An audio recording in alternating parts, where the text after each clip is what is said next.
मी शिवानी साळुंके, आपण पाहताय न्यूज 99। आत्ताच एक महत्त्वाची बातमी समोर आली आहे, पाहूया। उभा राहिलेला ऊस वाळलेला लोकांनी पाहिला, लोकांचा ऊस शेवटी जाळला आणि मग नेला।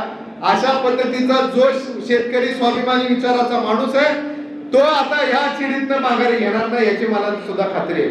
कारण आपण ज्या पालकत्व स्वीकारतो आपल्या लोकांचं, जेव्हा पालकत्व स्वीकारल्यानंतर मोठे मनानं सुद्धा आपल्या लोकांची जपणूक करायची जबाबदारी असते। पण ज्या ठेकेदारी प्रवृत्तीच्या माध्यमातून आपण ही सगळी प्रक्रिया राबवता, काल तर मला आमचे जिल्हा प्रमुख आम्ही बानवडे पाटील सर पर्यायी विभागात गेलो होतो। ही निवडणूक निश्चित स्वरूपानं आपण एका वेगळ्या दिशेनं आणि वेगळ्या विचारानं लढायचा प्रयत्न आपण सगळेजण करतोय।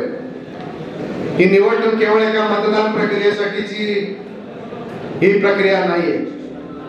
सातारा जावलीच्या भूमीमध्ये ज्या पद्धतीनं निवडणुकीकडे बघण्याचा दृष्टिकोन इथून मागच्या कालावधीमध्ये राहिला, त्यावेळी लोकशाही निश्चित स्वरूपाने या निमित्तानाची जागी आहे का अशा पद्धतीचा आपल्या सगळ्यांच्या मनामध्ये कायमस्वरूपी विचार राहिला। मी लोकशाही जागी राहिली का या अर्थाने विचार करतोय की ज्या डॉक्टर बाबासाहेब आंबेडकरांनी आपल्याला सगळ्यांना जो अधिकार मताच्या रूपाने तुम्हालाही सर्वसामान्य कार्यकर्त्याच्या घरातल्या कुटुंबातल्या सदस्याला जसा दिलाय मतदार म्हणून, तसंच प्रत्येकाला तो अधिकार प्राप्त करून देऊन सुद्धा ज्या लोकांनी या तालुक्याचं राजकारण करायचा प्रयत्न केला त्यांनी ही जनता ही सातत्यानं आपल्या गुलामीत कशा पद्धतीची राहील अशा पद्धतीची मानसिकता ठेवून राजकारण करणारे मी अनेक वेळा पाहिले। अर्थात ही सगळी लढाई आपण जर पाहत होतो, ही लढाई आपली विचारांची आहे। ही लढाई कुठल्या व्यक्तिगत सापेक्ष कुणाची नाही। आम्हाला सुद्धा ज्या पद्धतीने शिवछत्रपतींच्या गादीचा मान म्हणून आम्ही पाहतो, तसं प्रत्येकाच्या मनामध्ये स्वराज्याचा विचार करणाऱ्या छत्रपतींच्या भावाचा एक वेगळ्या स्वरूपाचा आम्हाला सुद्धा सर्वसामान्य कार्यकर्त्याला अभिमान आहे।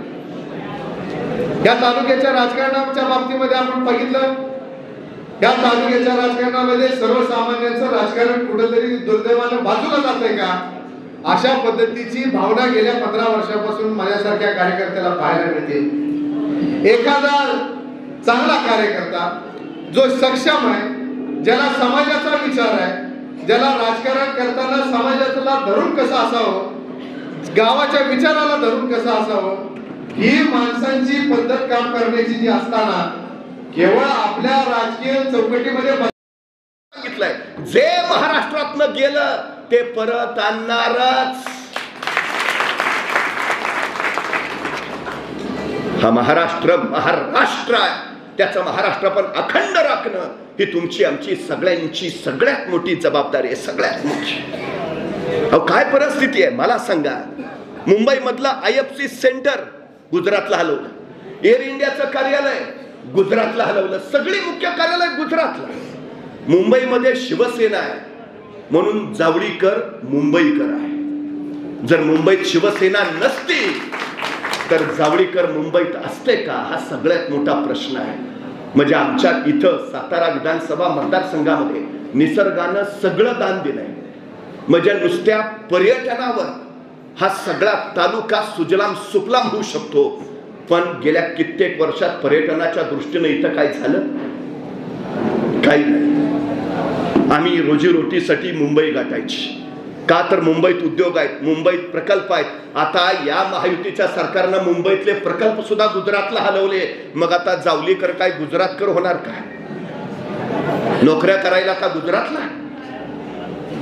विचार आम्ही करायला पाहिजे। आपल्या पोरानं आपल्या माय पंढरीतच नोकरी करावी अशी कैकांची इच्छा असते। या माय पंढरीत हे सगळं उभारायचं असेल तर तुम्हाला महाविकास आघाडीला विजयी करावंच लागेल। ही सगळ्यात आणि सगळ्यात महत्वाची गोष्ट आहे, सगळ्यात महत्वाची। परवा एक तरुण रस्त्यात उभा राहूनच जोर जोरात भांडत होता, हे सरकार बिनकामाचं आहे, या सरकारनं महागाई वाढवली, या सरकारनं बेरोजगारी वाढवली, या सरकारचा काही उपयोग नाही। माणसं गोळा झाली, हेच आपलं चाललंय, हे सरकार बिनकामाचं, बेरोजगारी वाढवली। पोलीस आले त्याला नेलं धरून, पोलीस स्टेशनला गेल्यावर त्याने विचारलं, मला इथं का आणलंय? ते पोलीस इन्स्पेक्टर म्हणले, तू सरकारवर बोलत होतास, हे सरकार बिनकामाचं आहे, सरकारने बेरोजगारी केली म्हणून तुला इथं आणलंय. तसा तो तरुण म्हणला, मी आपल्या सरकारबद्दल नव्हतो बोलत, मी पाकिस्तानच्या सरकारबद्दल बोलत होतो. तसा पोलीस इन्स्पेक्टर म्हटला, तू काय आम्हाला येडा समजतो का? आम्हाला माहित नाही का कुठलं सरकार बिनकामाचं आहे ते? आम्हाला माहित नाही का कुठल्या सरकारनं महागाई वाढवली ती? आम्हाला माहित नाही का कुठल्या सरकारने बेरोजगारी वाढवली ती? अहो सगळ्यांना कळतंय. उत्तर शोधणार आहात की नाही? उत्तर येणाऱ्या 20 तारखेला मशालीचं बटन दाबून अमितजी कदम यांना विजय. तर इथल्या पोरांना रोजगार मिळेल, तर इथल्या पोरांचं उद्याचं भविष्य घडेल. सगळ्यात महत्वाची गरज आहे ती सगळ्यात. रोज महाराष्ट्रात 7 शेतकरी आत्महत्या करतायत रोज. या 2.5 वर्षाच्या महायुतीच्या सरकारच्या काळात 20,000 शेतकऱ्यांनी आत्महत्या केली. 20,000. आणखी किती आत्महत्या मी पाहणार आहोत? आता कुठेतरी हे सगळं थांबवायला हवं. त्यासाठी काल महाविकास आघाडीनं बीकेसी मध्ये झालेल्या सभेमध्ये विकासाची पंचसूत्री जाहीर केली आणि महाविकास आघाडीनं घोषित केलं, शेतकऱ्यांची 3 लाखापर्यंतची कर्जमाफी महाविकास आघाडीचं सरकार करणारच.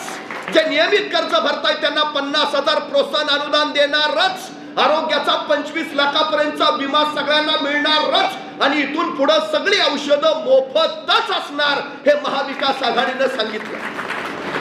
और लाडकी बहीण योजनेमध्ये 1500 रुपयांनी दिले, पण त्या योजनेची जाहिरातच इतकी केली, इव्हेंटच इतके केले की त्या जाहिरातबाजीचा खर्च जर वाचवला असता तर लाडक्या बहिणींना 1500 नाही 3000 रुपये देता आले असते.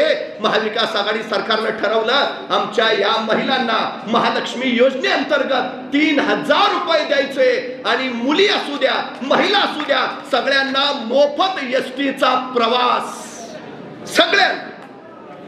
शिवसेनेचं वचन इतर पक्षांचा जाहीरनामा असतो, पण शिवसेनेचा वचननामा असतो जे बोलतो ते करतोच. हा शिवसेनेचा सगळ्यात मोठा बाण, सगळ्यात मोठा. पण त्याच्याही पलीकडे जाऊन थोडा एक वेगळा विचार करा. गेल्या 2.5 वर्षात महाराष्ट्राची सामाजिक परिस्थिती काय आहे, काय नेमकं चाललंय? हे महायुतीवाले सांगतायत महाराष्ट्र इकडं पुढं आहे तिकडं पुढं आहे. परवा पंतप्रधानांच्या आर्थिक सल्लागार समितीनं त्यांचा अहवाल सादर केला आणि त्याच्यामध्ये त्यांनी स्पष्टपणे नमूद केलं की सकल राज्य उत्पन्नात महाराष्ट्र मागं पडलाय. सकल राज्य उत्पन्न 15% महाराष्ट्राचं 13% आलं आणि दरडोई उत्पन्नामध्ये गुजरात सगळ्यात पुढे आहे. तेलंगणा, कर्नाटक, तामिळनाडू, आंध्र ही सगळी राज्य महाराष्ट्राच्या पुढे गेलीत. महाराष्ट्र 1 नंबरवर होता, तो या 2.5 वर्षात या महायुतीच्या कारभारामुळे 6व्या क्रमांकावर पोहोचला गेलाय. आम्हाला महाराष्ट्र परत क्रमांक 1 वर न्यायचा आहे आणि त्याला महाविकास आघाडीच हवी, हे आपण लक्षात घ्यायला हवं. सगळ्यात महत्वाचं, तुम्हाला माहिती आहे गेल्या वर्षभरामध्ये महाराष्ट्रात 47,000 महिला अत्याचाराचे गुन्हे दाखल झाले. 47,000. गेल्या वर्षभरात 26,000 महिला महाराष्ट्रातनं गायब झाल्यात. पण यांना काही नाही, त्याच अजिबात नाही. जगातला पहिला सर्जिकल स्ट्राईक छत्रपती शिवाजी महाराजांनी पुण्याच्या लाल महालावर केला. शाहिस्ताखानाची बोटं छटली आणि वाऱ्यासारखे आलेले महाराज तीरासारखे निघून गेले. काही वेळानंतर लाल महालातला गोंधळ संपला आणि शाहिस्ताखानाची बेगम शाहिस्ताखानाकडे धावत धावत आली. हुजूर, हमारी बेटी गायब है, हमारी बेटी गायब है.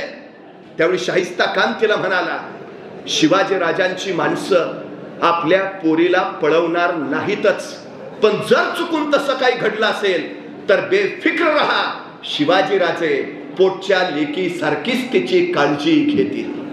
कोण म्हणतंय हे? कट्टर वैरी शाहिस्ता खान. हे महाराष्ट्राचं चारित्र्य आहे. आज काय परिस्थिती आहे? कधी बदलापूर घडतं, कधी बोपदेव घाट घडतं, कधी कोल्हापूर, कधी नागपूर, कधी मुंबई. प्रत्येक ठिकाणी अत्याचार. रोज 129 महिलांवर महाराष्ट्रात अत्याचार होतात. NCRBच्या अहवालानुसार 129.